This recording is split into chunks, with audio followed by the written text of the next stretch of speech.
Okay, guys, you need to know C-A-S-T. You need to know theta. You need to know theta, theta reference, and you need to know sine x over radius, sine is y, x over radius, tan is y over x. Recognize where things are positive and where things are negative. You need to know special triangles.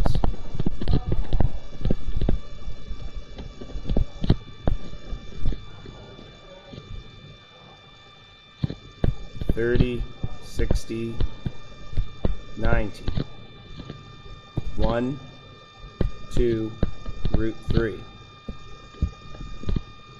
45, 45, 1, 1, root 2, and then all the combinations of that. You need to know sine law, which you will get on the test. Just know how to use it. 17, no, I can't be 17. 85x, 63, and 14y and m. Solve that. You don't have a pair, but you do because you know that guy is 180 minus 85 minus 63, and that gives you that pair. No coleslaw. Know that. Both versions. C squared equals a squared plus b squared minus 2ab cos c. Remember that that's whatever angle you know.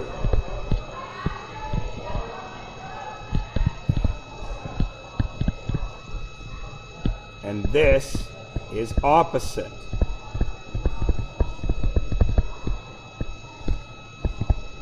The angle you know.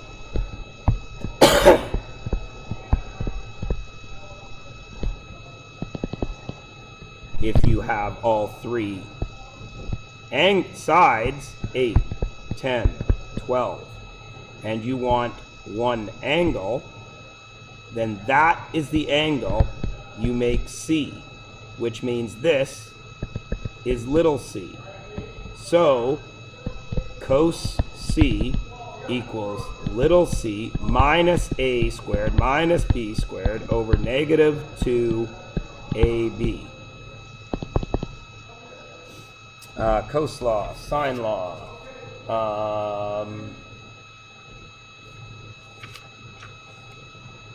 And that's all you really need. Oh, except for directions and ambiguous triangles. Remember, directions. I've done this to death.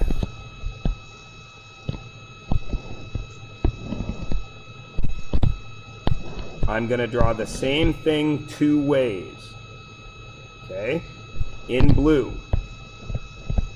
Myers walks at a bearing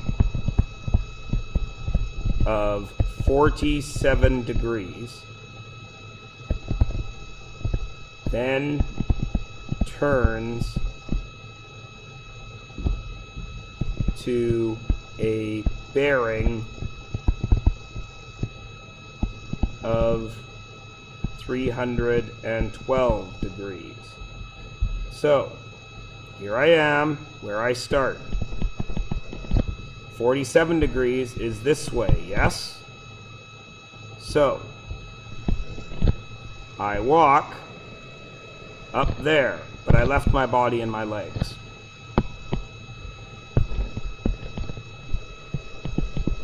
When I get to this point, right here, I am changing directions. to a bearing of 312. So I must have a new compass. 312 is off this way. So that would make this triangle. Now, here's where it gets tricky. I went off here. This is the tough angle to find, right? So you've got to be aware that this is 47, right?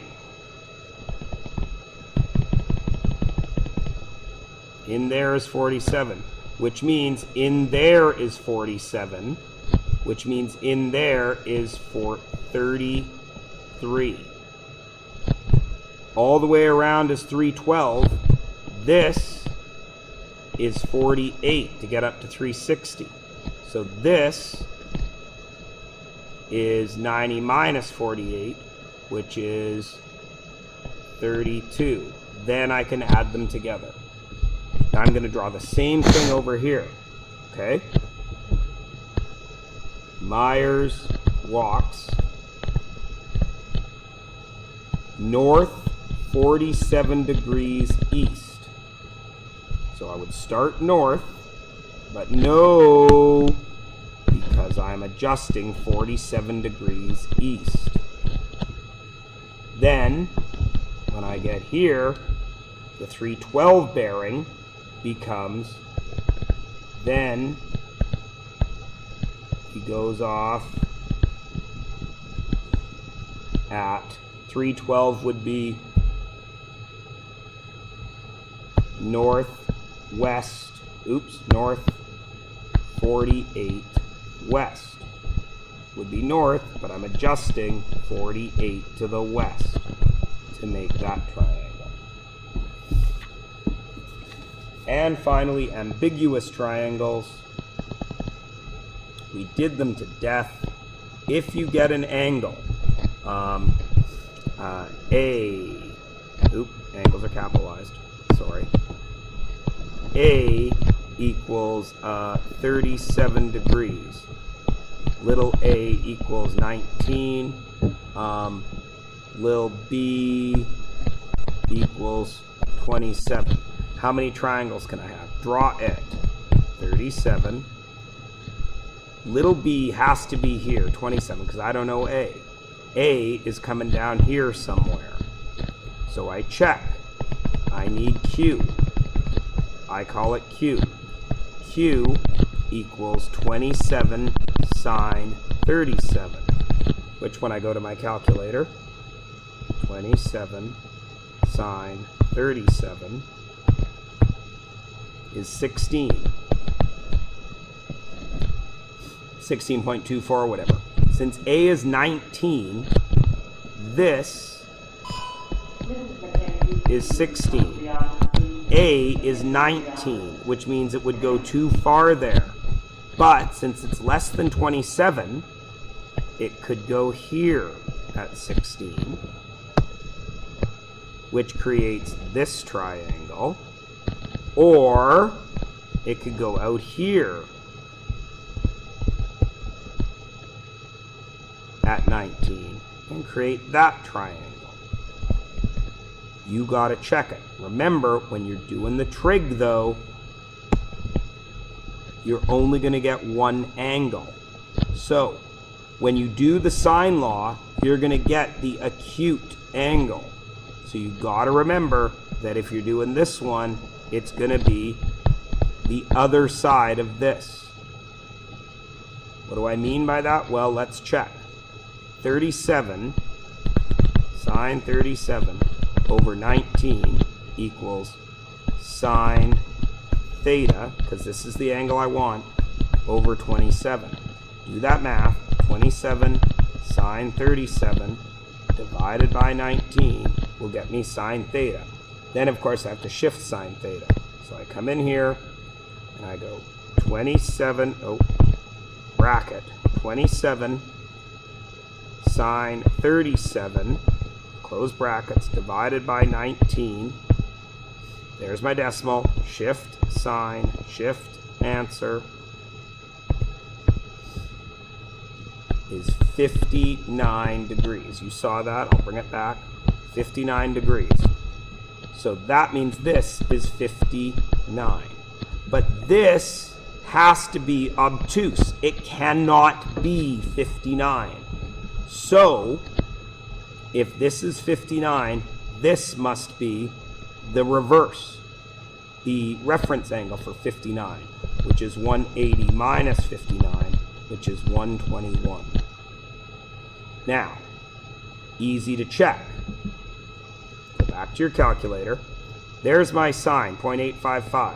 So I go sine 121. And there's my 0.855. It's not going to be exact because we round it. That's everything you need.